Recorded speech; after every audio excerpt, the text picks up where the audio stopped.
Hello, and thank you for joining us again.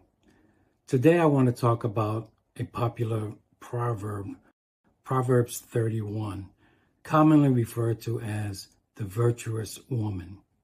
It was believed to be written by Solomon, a message that he got from his mother, which is interesting in itself because here we have a message from a man about women. But in actuality, it's a message from a woman to a man. Let's listen to an audio rendition of this proverb. Proverbs 31. From the King James Version. The words of King Lemuel, the prophecy that his mother taught him. What, my son? And what, the son of my womb? And what, the son of my vows? Give not thy strength unto women, nor thy ways to that which destroyeth kings. It is not for kings, O Lemuel, it is not for kings to drink wine, nor for princes strong drink. Lest they drink, and forget the law, and pervert the judgment of any of the afflicted. Give strong drink unto him that is ready to perish, and wine unto those that be of heavy hearts. Let him drink, and forget his poverty, and remember his misery no more.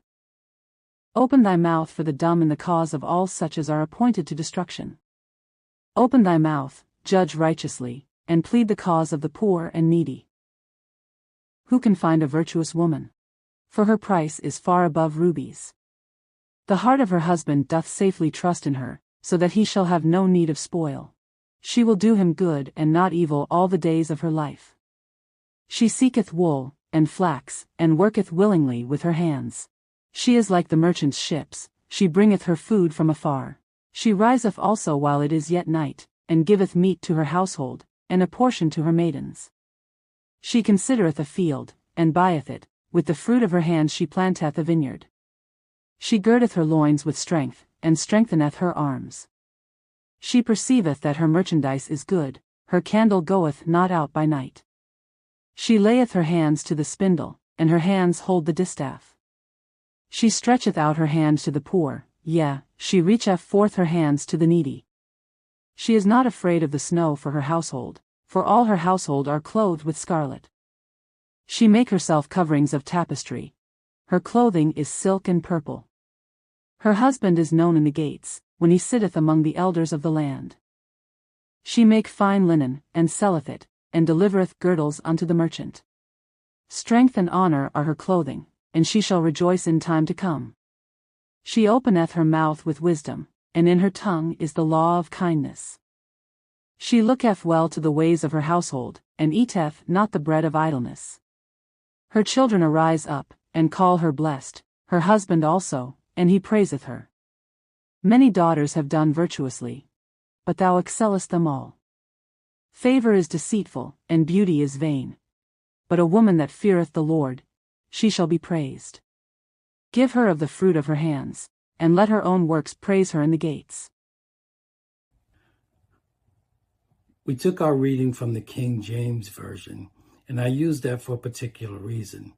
Verse 10, who can find a virtuous woman? For her price is far above rubies. King James is one of the only versions that uses the phrase virtuous woman. Just about every other version identifies this woman as a wife. Even in the New King James Version, who can find a virtuous wife? The New American Standard Bible, an excellent wife, who can find? The New Living Translation, who can find a virtuous and capable wife? So most of the texts refer to the lady spoken of as a wife. As we stated, the Virtuous Woman is a very popular chapter. There are numerous books written and using this title of the Virtuous Woman, as well as a countless number of books written under the subject of Proverbs 31. There's even a very effective ministry known as the Proverbs 31 Ministries, geared to the spiritual growth of Christian women. And there has been countless sermons from the subject of the virtuous woman, becoming a virtuous woman, traits of a virtuous woman, the 7 virtues of a virtuous woman, how to be a virtuous woman, the 21st century virtuous woman, and so on and so on. Now, Proverbs 31 has many unique features to it. Let's start with the first verse, again using the King James Version.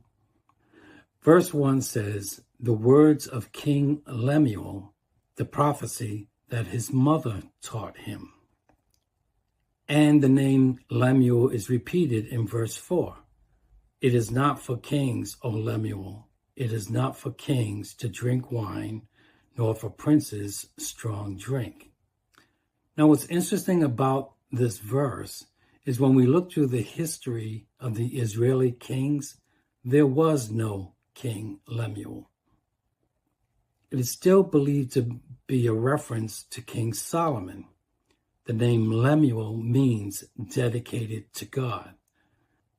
So we have the words of the king dedicated to God, a prophecy that his mother taught him. Now, if this is Solomon, Solomon's mother was Bathsheba, which raises a provocative question. Was Bathsheba actually the author of the ideas portrayed in Proverbs 31? We're going to come back to this verse in a little bit. But let's talk about what proverbs are. What is a proverb? If we could just grab a working definition for the purposes of our study, a proverb is a short saying that expresses a truth or advice based on common and practical experiences, often using symbols and analogies. Many cultures, past and present, have and use proverbs, common sayings that meet this definition, including our own. If we take time, we could think of a few proverbs that you may have used or heard, such as, "You can lead a horse to water, but you can't make him drink," or "A bird in the hand is worth 2 in the bush." Now, with our definition, a short saying that expresses a truth or advice based on common and practical experiences, often using symbols and analogies. So, for example, let's take the proverb, "You can catch more flies with honey than with vinegar." Well, if we were to digest this proverb, we could possibly look at the idea that there are several different types of flies. There is the common housefly.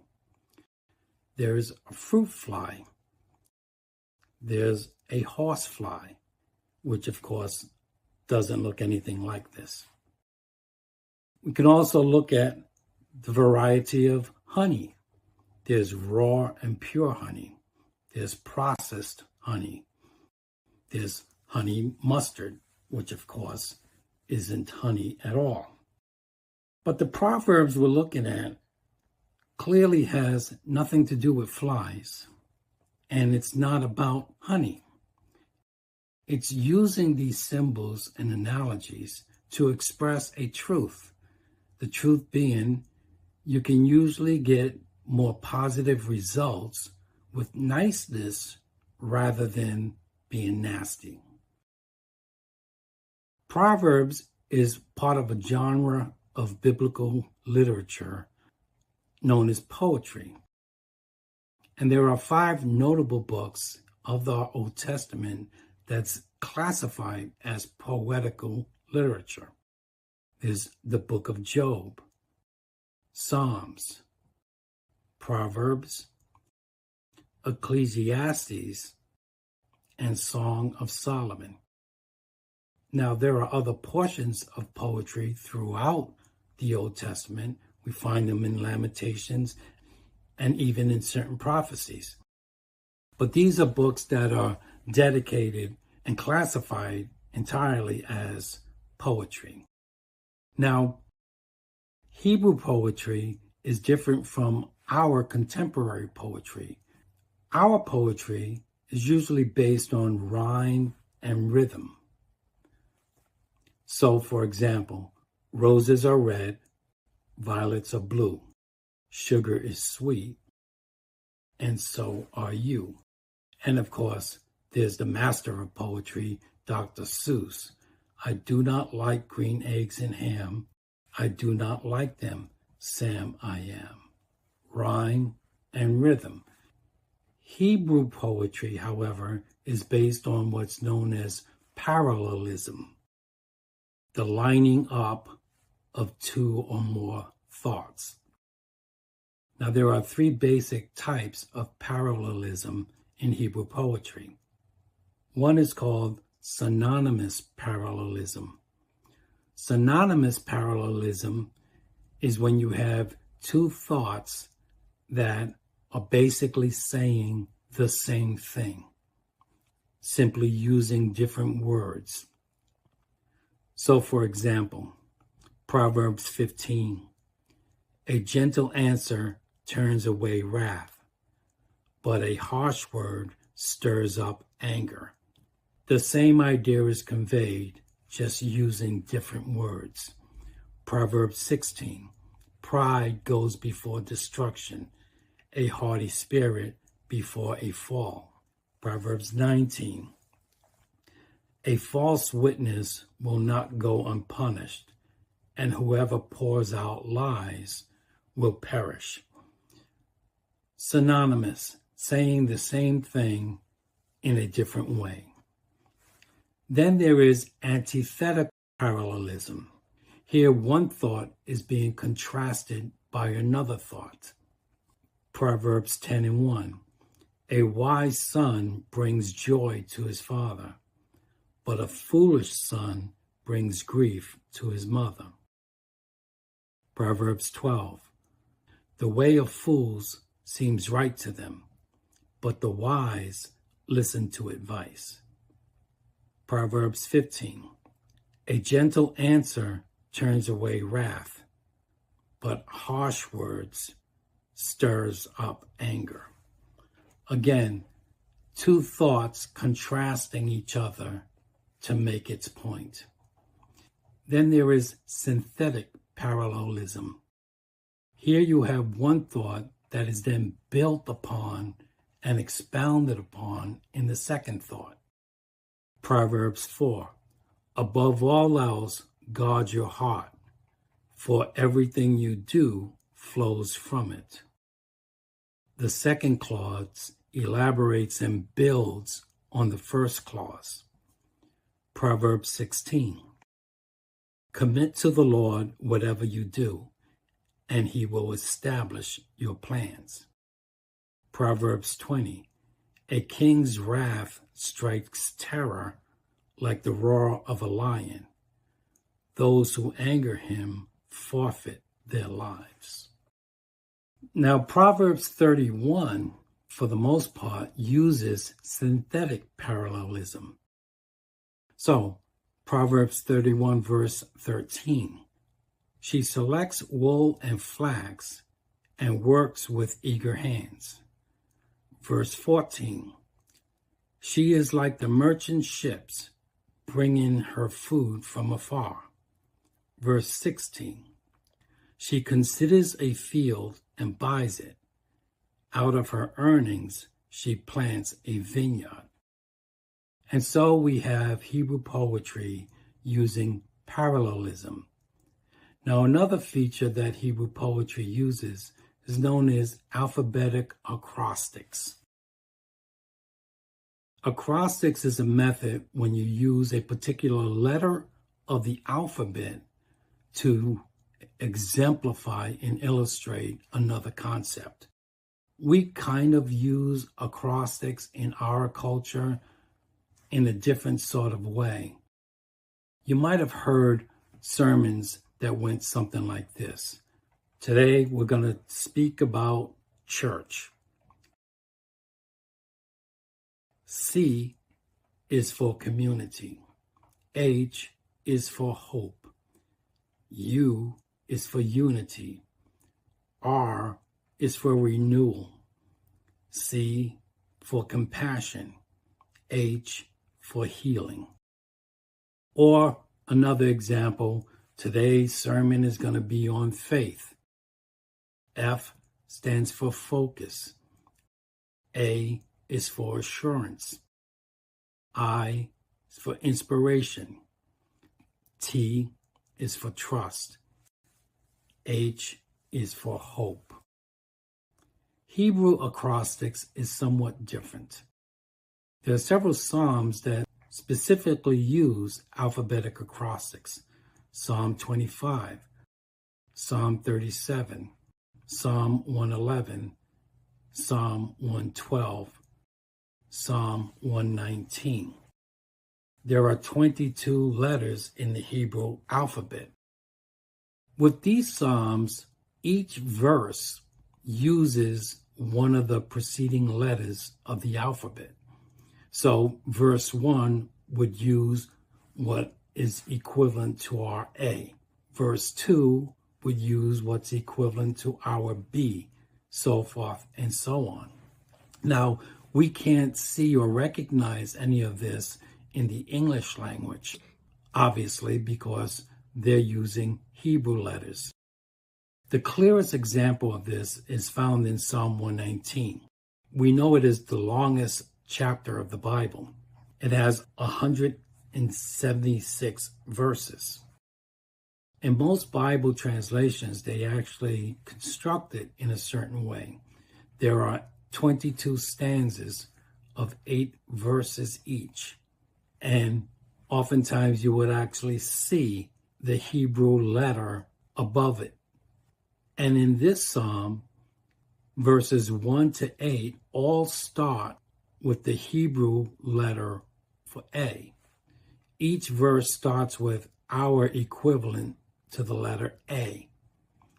Verse 9 to 16, each verse starts with the Hebrew letter B, and so forth and so on throughout the entire psalm. Lamentations is another piece of poetical literature that uses alphabetic acrostics in a very unique way. Lamentations has 5 chapters. Chapters 1, 2, 4, and 5 have 22 verses. Chapter 3 has 3 times the amount, 66 verses. Chapters 1, 2, and 4, every verse is acrostic, going through the Hebrew alphabet. Chapter 3 has 3 times the amount. Every 3 verses is acrostic, going through the Hebrew alphabet. Chapter 5, even though it has 22 verses, for some mysterious reason does not use acrostics, but rather is a prayer of grief and sorrow. Now, coming to Proverbs 31, Hebrew reads from left to right. So verses 1 to 9 is a brief exhortation for correct behavior and conduct for the king. But when we come to the section of the virtuous woman, there are 22 remaining verses. Starting with verse 10, it starts with the Hebrew equivalent to the letter A. Verse 11, the Hebrew equivalent to our letter B, going through the entire Hebrew alphabet.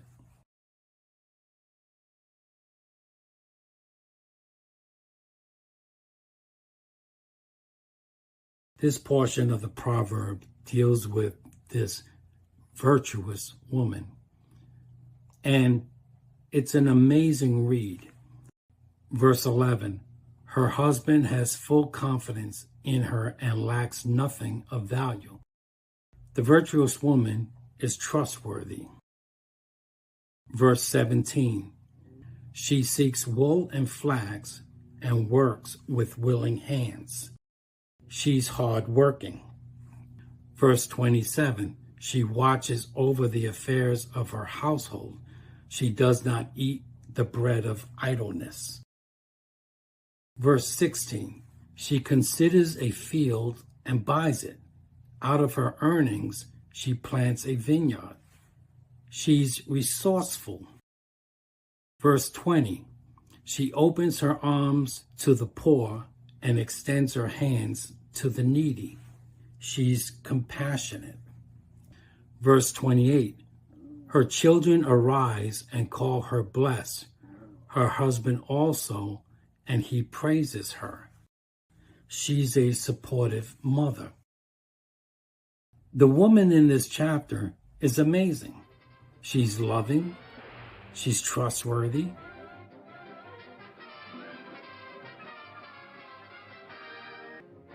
Hardworking. She's sacrificial. Manages the household. She's confident, charitable, supportive, talented, creative, productive, strong, honorable, a godly woman. An amazing woman with outstanding achievements. What kind of woman does these kinds of things? Well, I'd like to suggest to you that the woman displayed in Proverbs 31 is not a woman at all. Let me make my case. If we're familiar with the story of Ruth, a book that's named after her, if we grab some of the verses from the Virtuous Woman and line them up with Ruth, beginning at verse 10, a wife of noble character. 11, her husband has full confidence in her. Verse 12, she brings him good, not harm, all the days of her life. Well, Ruth is not married. So those verses wouldn't really apply to her at all. Verse 13, she selects wool and flax and works with eager hands. Well, Ruth is poor. She doesn't have a job. Verse 15 and 16, she gets up while it is still night. She provides food for her family and portions for her female servants. She considers a field and buys it, and out of her earnings, she plants a vineyard. Again, she's not married. She doesn't have any children. She certainly doesn't have any female servants, and she has no money, and she is not running a business. So these verses would not apply to Ruth at all. Verse 22, she makes a covering for her bed. She is clothed with fine linen and purple. Again, Ruth is a poor widow.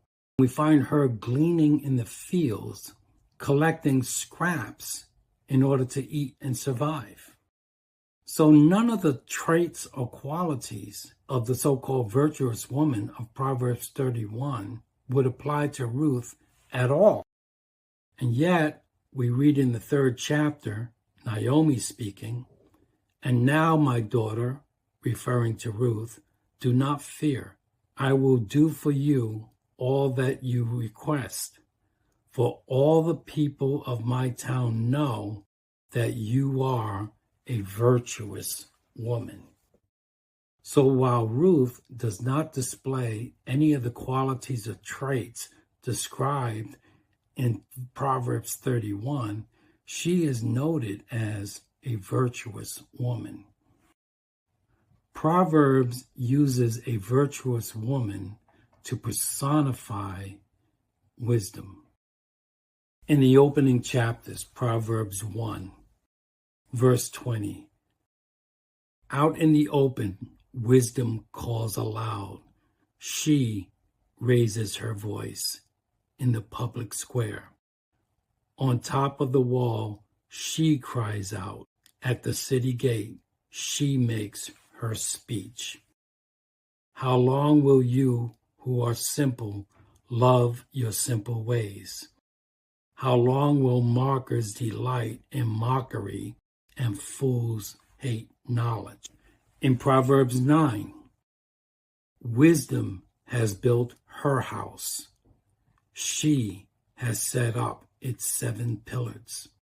She has prepared her meat and mixes her wine. She has also set her table. She has sent out her servants, and she calls from the highest points of the city. It's not talking about a woman. It's talking about wisdom. Again, Proverbs 9, let all who are simple come to my house. To those who have no sense, she says, come, eat my food and drink the wine I have mixed. In Proverbs 8, virtually the entire chapter does the same thing, using a woman to personify wisdom. Looking through several of the verses, verse 1, does not wisdom call out? Does not understanding raise her voice? Verse 13, to fear the Lord is to hate evil.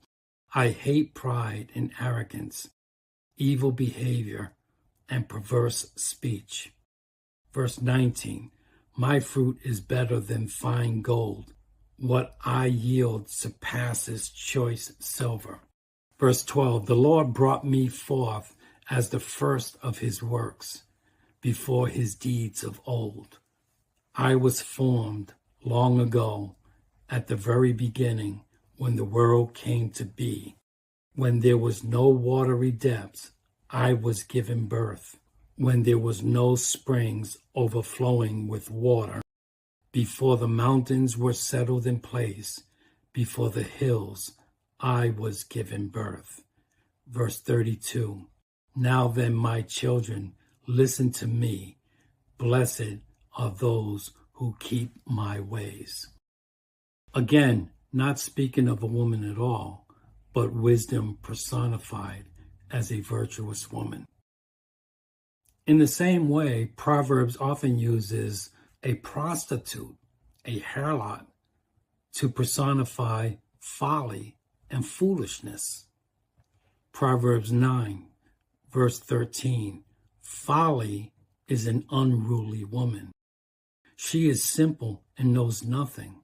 She sits at the door of her house, on the seat at the highest point of the city, calling out those who pass by, who go straight on their way. Verse 16, let all who are simple come to my house. To those who have no sense, she says, stolen water is sweet. Food eaten in secret is delicious.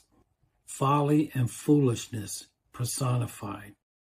Proverbs 9 offers a profound contrast between these two ladies. Lady Wisdom, let all who are simple come to my house. To those who have no sense, she says, come eat my food and drink the wine I have mixed. Lady Folly says, let all who are simple come to my house. To those who have no sense, she says, stolen water is sweet. Food eaten in secret is delicious. So the virtuous woman of Proverbs 31 is wisdom personified. Verse 10, who can find a virtuous and capable wife? She is more precious than rubies.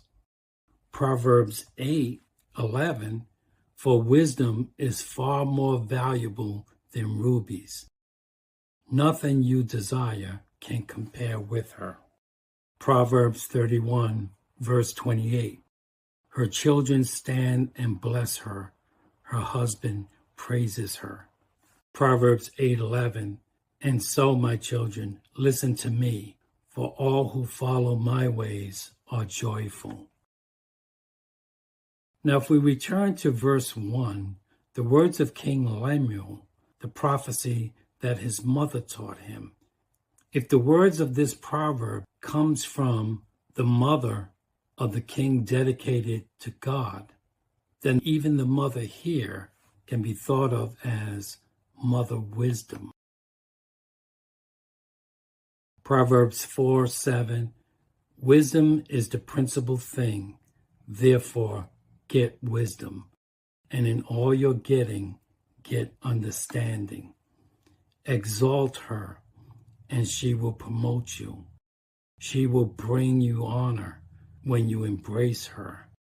She will place on your head an ornament of grace, a crown of glory she will deliver to you.